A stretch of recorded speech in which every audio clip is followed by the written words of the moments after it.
sentiments de son père, tout ce que son père dit sur les invités de Dieu, il ne les respecte pas. Je n'entre pas dedans. Il ne respecte pas. Il ne les respecte pas. Comment Vous savez que c'est moi qui suis allé défendre Moïse Mbie quand il y a eu les problèmes d'Eliam, avec les collectifs des avocats, avec M. Ngalassi. Il n'y a jamais de preuves. Je dis ceci, non.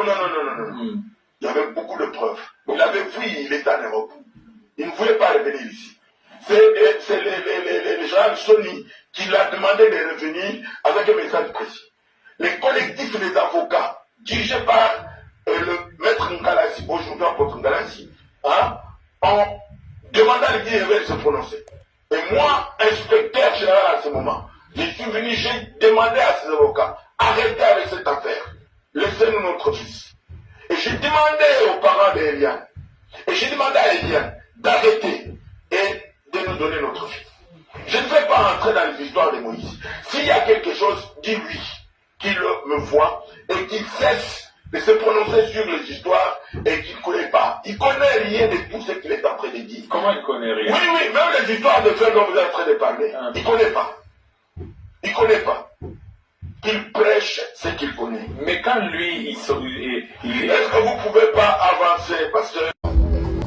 Par rapport aux chrétiens, quand le président de la République a dédié le pays à Dieu, ce n'est pas un mot politique, c'était une volonté de sa confession de foi. Sa présence dans l'église, c'est pour montrer à la population congolaise que lui a une alliance avec Dieu.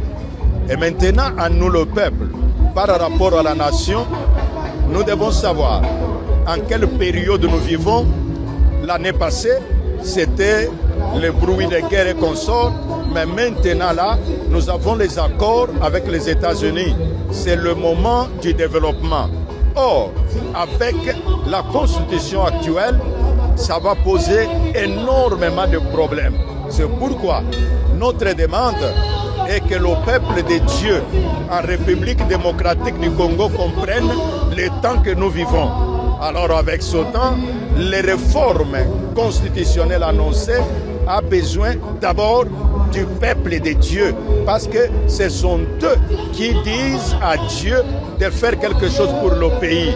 Et deuxièmement, quand la loi référendaire sera disponible, que le peuple de Dieu soit prêt pour aller au référendum et se prononcer sur sa propre constitution.